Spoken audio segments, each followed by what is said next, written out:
everyone. Welcome. We're starting it. Yeah. This is it. I've never done this before. Have you done this before? I have not. I'm used to kind of hiding behind the camera lens, but Yeah, well, welcome to Coffee Connections Podcast. We're going to call this The Morning Brew. Having a monthly podcast. Get a little bit into it. But you were talking about a little bit behind the camera. We need to recognize the person behind the camera. Yes, behind the camera we have our techie and a good friend of mine since high school, Mr. Tariq Kamara. Come in, say hi to the digital world. There we go. What's up, digital world? This is I always wanted to do this. Yeah, there we go. He is our go-to techie for behind the camera and helping make sure everything runs smoothly. You can't see any of it for good reason, but he's the one that helped figure out how to make this not echoey. Which is a lot of barriers around here within this thing. But so the Coffee Connection Podcast, Morning Brew, something I've wanted to do for a while. And so I'm so glad when we hired Kyler on, I was sharing the idea. He was like, "Oh, I could totally do that. I got a friend who could do it too." I was like, "Perfect, let's do this." And so the point of this podcast is to kind of inform you guys about what's going on, not just within Coffee Connections, but also within the city as well, because we want to build community. Did we skip our introduction? We should probably do that before we get too far into it. Okay, you want to just stop and do the introduction? I mean, we can just say our names. Yeah, I don't want to. They know who I am. They just know who you are. I'm Nate. I'm Kyler. And that's Tar. There we go. There we go. Good. Introduction's done. Okay, fantastic. So we want to create community within Coffee Connections because we're all about the people, and we want to be able to connect people with different people that's going on within the city and within our lives. And so as this thing progresses, we're going to share updates of what's going on in the coming months. We want to share what we're doing with coffee and different things we're experimenting with, some things we want to add value to the community. And then I also want to bring in what I love doing a lot, is interacting with a lot of people. Yeah. And I want to bring them here, sit them next to us, ask them some questions. Some people like my friend Tim, who does the coffee roasting, maybe some city people would be great, some police officers, some artists, some musicians that you're in touch with. Yeah, musicians we could find. For those who don't know, here in Hilliard, we have a little concert series during the summer, so if we could even get musicians for that who have played there. Yeah. All kinds of stuff. Just in this area, anything and everything we can do to kind of open up people to realize this isn't as small and quiet as a town as most would assume so. Yes. There's so much going on. My wife and I moved here about 4 years ago, and we just absolutely fell in love with the city. Even before we didn't even know the plans that were going up and down this area. We just fell in love with it. I just love the amount of people that are here, the different things that people are doing, and I just love the sense of community. Even though it is a pretty large town, the sense of community is really cool in Hilliard. So that's kind of the purpose and point of this podcast. I think it'll be fun to be able to bring these different people in and kind of educate you guys about different things. And of course, we're going to talk about coffee. Of course, as our set entails having our wonderful various forms sitting in front of us, anything from the V60 pour-over, espresso shots, to your personal Chemex, which we will be very careful with. Please don't break that. I'm surprised the thing hasn't broken yet. I still have... There it is. See, I was a former carpenter in theater, so if I do that, actually bad things tend to happen. So don't knock on the wood there. Then that'd be great to do. So what I thought would be really neat right now to do is kind of just... actually, we ran into someone today. We had a ice cream social. It was like a summer walk type thing. And we had ice cream vendors come out and do different things. And I met someone today in the shop. And this is what I love about our shop. Our shop isn't just like some house that was just like made and built. There's some history that goes along with this shop. And a gentleman came into the store today, and he ordered something to drink. And he said, yeah, my daughter, who was standing right next to him, was actually babysat in this house by one of the sisters that owned it before our landlord, Tom Hurley, he took over. And I just love the different history that this house provides.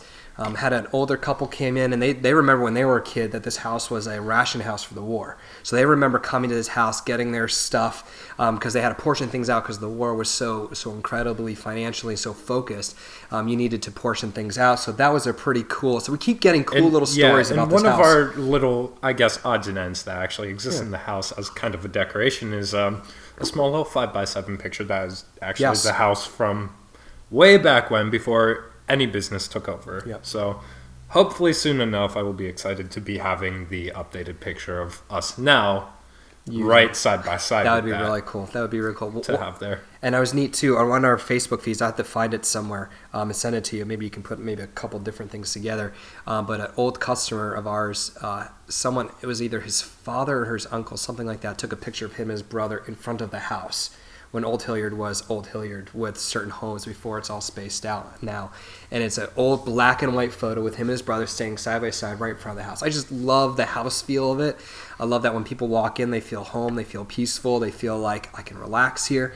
I just love the history of this home. It's really cool. It really makes Coffee Connections like about connecting. All right. Now we covered kind of our main house, our main shop that is here, but there's one other thing that, funny enough, few people actually understand is part of the shop, and that's this back building, the space we're filming in right now, actually, which is home to event after event after event, whatever we come up with here at the shop, or if people have their own personal things. For example, personally, me, Tarek back behind the camera, and our friends were all kind of major nerds. We're like old school tabletop days of Dungeons and Dragons. I love. What is the definition of a major nerd? Please tell me. I imagine that a nerd is like superheroes and that stuff. Yeah, I think that cool. When you hit the major level, that's when you start going to like tabletop RPGs and comic book collecting and basically all the things that a nerd would do from when you were a kid. Got it perfectly. Hey, what'd you say? I'm old? No. Yeah, he just did.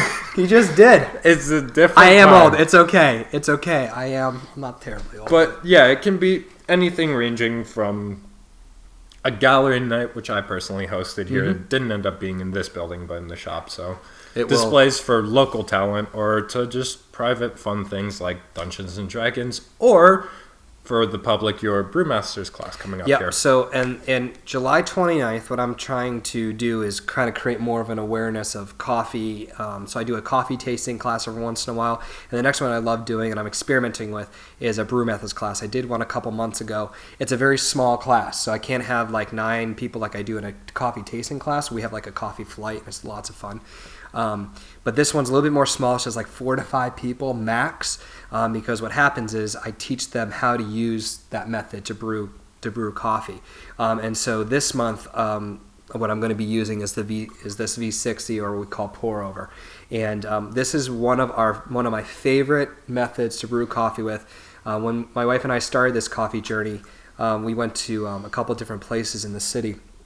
And the only thing I knew of coffee was just like, press a button at home and boom, there goes coffee. I knew nothing, or you put a little plastic cup in. Yeah. That was my thinking up until about a month and a half ago. You're welcome. Once starting, yes, thank you. You're welcome. Once starting working here in my own personal V60, this isn't it. Mine's much smaller with a little black detail, which you'll come to learn the more you see. Tends to be part of my color pattern pretty much all the time. But so it's the fine. V60 was like one of those methods that I was like, what is this? And the person who did the coffee brought me over and literally walked me through what a V60 was, what this pour over was, which is basically the part of our logo.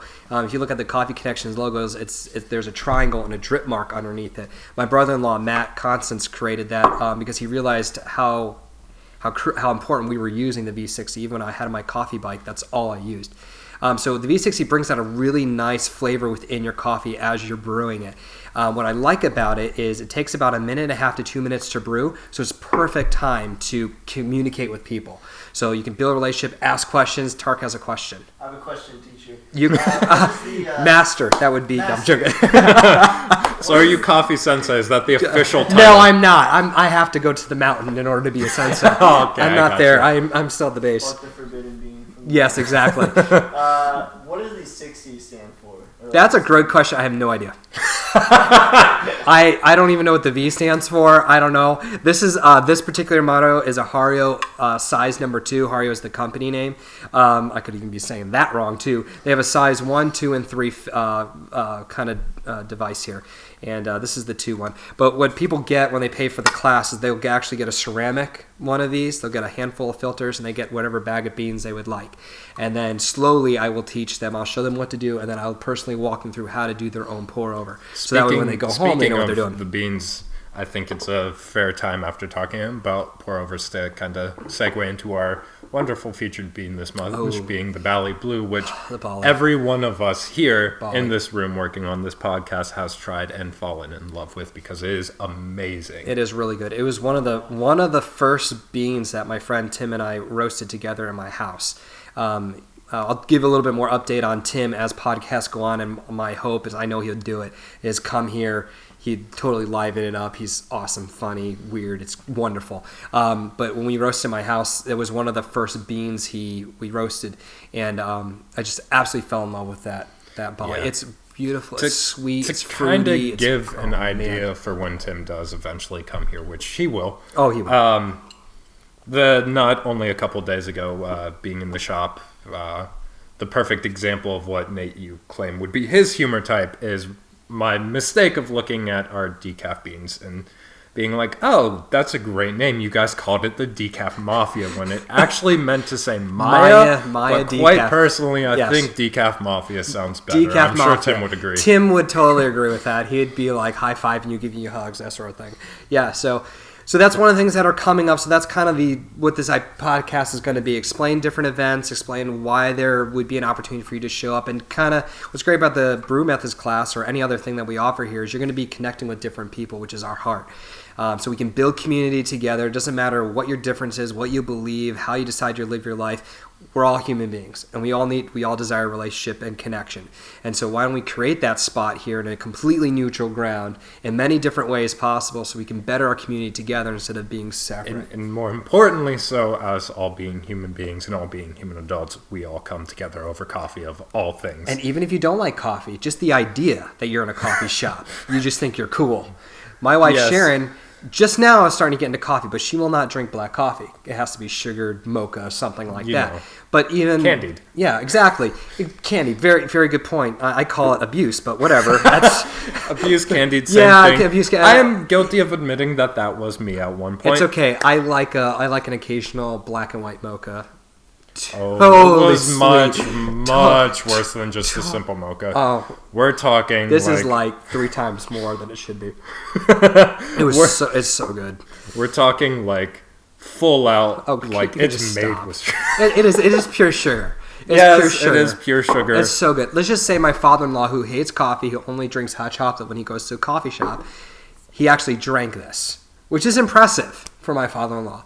But so yeah, those are the things that we want to be able to do here and able to show you, teach you, that sort of thing. Ooh, that was a good clap. That was wonderful. Good job. I should clap for you for that good clap. Good job.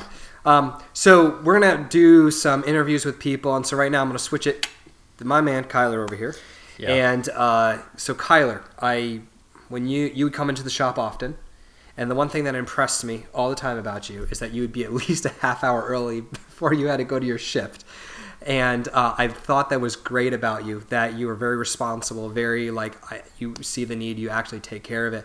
And so when I was talking about the podcast and trying to figure this out, you said you and Tark had experience in doing it. So why don't you share with everyone where you got that experience from and what you're hoping to do with that experience? Well, in terms of an actual podcast setting, I have absolutely no experience whatsoever. But in terms of being behind a camera, whether it be picture, video lens, or anything like that. Because you have your own photography thing that you're starting off with. I do. Right? Did D20 Photography on Instagram. Check it out. Shameless plug right here. But D20? Yes, D20. D20 _ photography. D20 _ photography. That should be flashing on the screen or something like that. That's what that should be. I'll put a plug. Yeah, just do I'll that. link the page. It or should something be like all that. over the put place it in the description. Right? Here. But in short, it was sophomore year of high school for me. So, what, 2012? 2013, I think.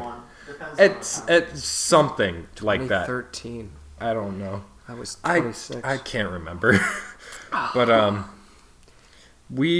every sophomore in Hilliard State Schools gets the option of going and touring tolls, which is a technical school out in Plain City.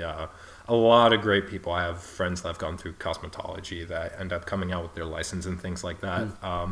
And for the longest time, I thought that was going to be my kind of path, so to speak, until I learned about what's known as the ILC, or Innovative Learning Center. Phenomenal Here in Hilliard. Now, this is not an average school setting building. You've been there presenting many times, speaking, helping the business students. It is a pretty much class setting for whatever you want to do. So, for example, for me, I went into what was known as Academy Vibe, which was music recording, video recording, working on a full soundboard, crazy stuff that you would assume at that age you'd never get to touch or really be up close and personal with.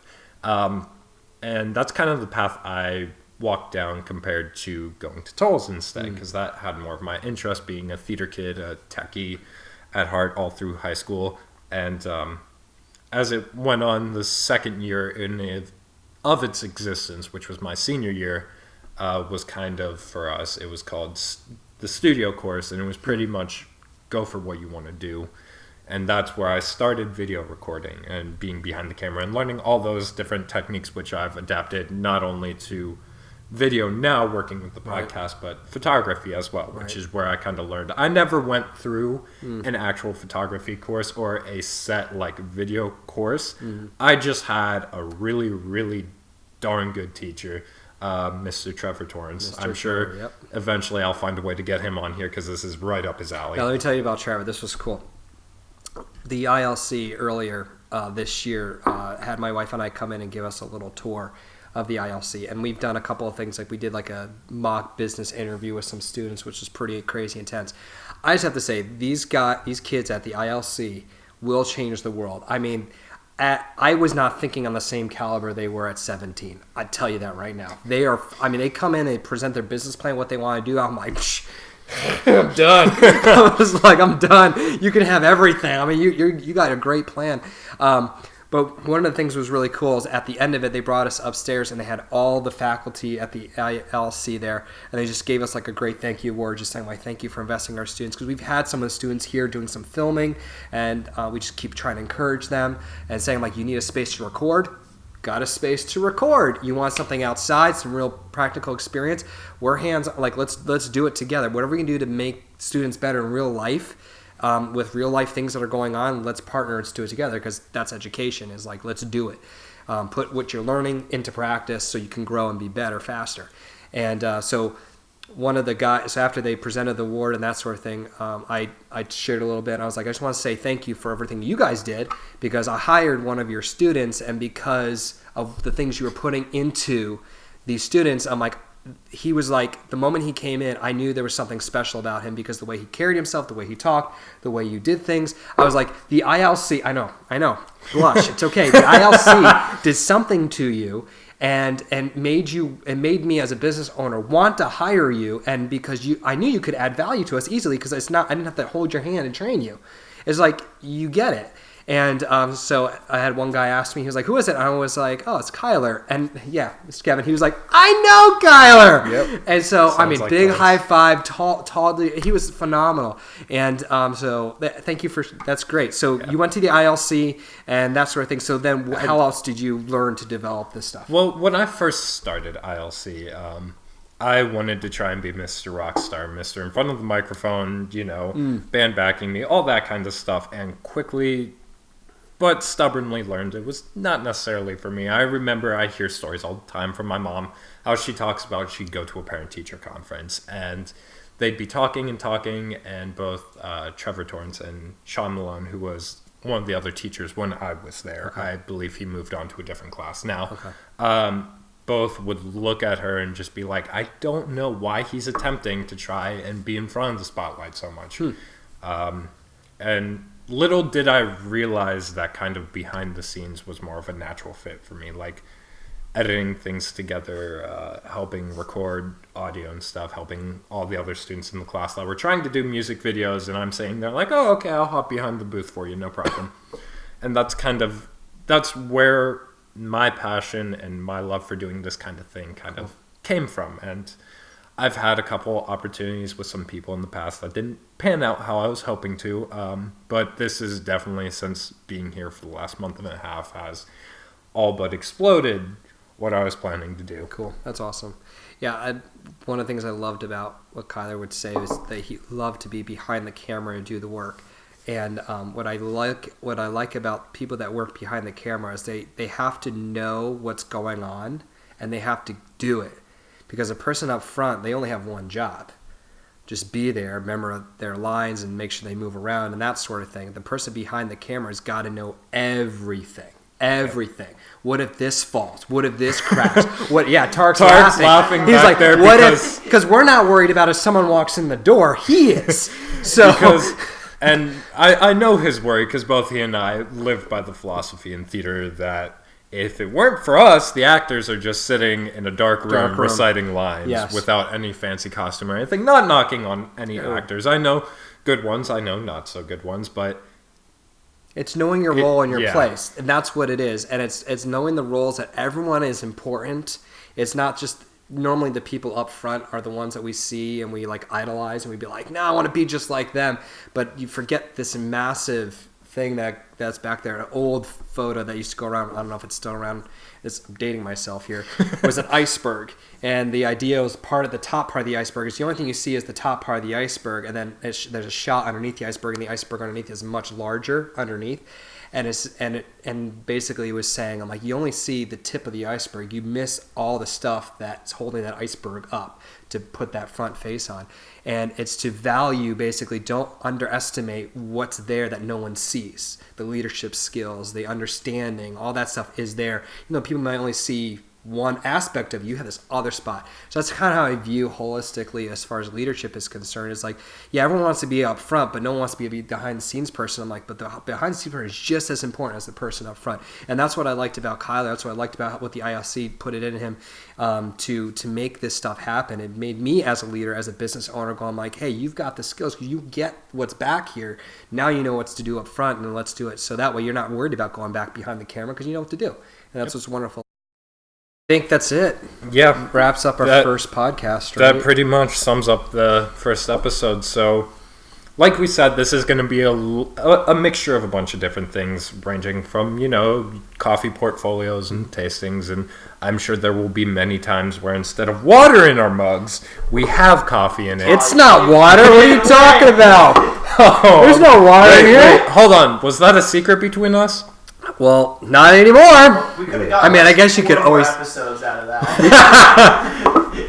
It would have been That's when we tricked them and put actual coffee in the mugs next time. Next time we do a whole blue. Oh no! It was real coffee, you idiot! You burned my skin off. Anyways, so yeah, we just wanted to do this podcast to kind of create community within our culture that we have here at Coffee Connections and within the city of Hilliard. And we're excited about this. It'll be a learning curve for all three of us as we work together. More on these guys, because they're going to have to edit everything. Well, more on him, technically. Then I have to figure out material and how that's going to work. That'll be fun. So, please, improving's the best way to do this is podcast. Easy. I have never made a single video with a script. Perfect. This is needless great. to say, that got me a couple low grades, though. Well, we will have a bullet list of things to talk about, and then we'll go from there.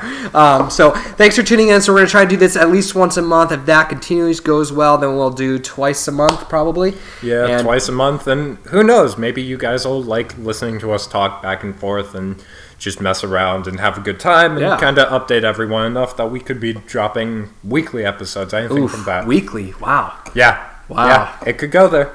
I like the sound of my voice, but I'm not sure if other people like the sound of my voice. We'll find out how that goes. But anyways, thank you. Continue to come to Coffee Connections. Got any questions, always come in and ask. Like Kyler said, we got especially this space in particular. If you're a musician, if you're an artist, if you want to have a party or you want to get a special group of people together, this is the spot to do it, because it was designed to have everything move around so you can do whatever you want. So that's what's great about this spot. So don't allow the creativity of what you have die out because you can't find the spot. This is why we have this spot, so that way that creativity can flow and we can really impact our community together. So continue to do it. Early on days of being just a detached garage to now borderline recording studio. Well, there we go. Next meeting. All right, until next time. See you later.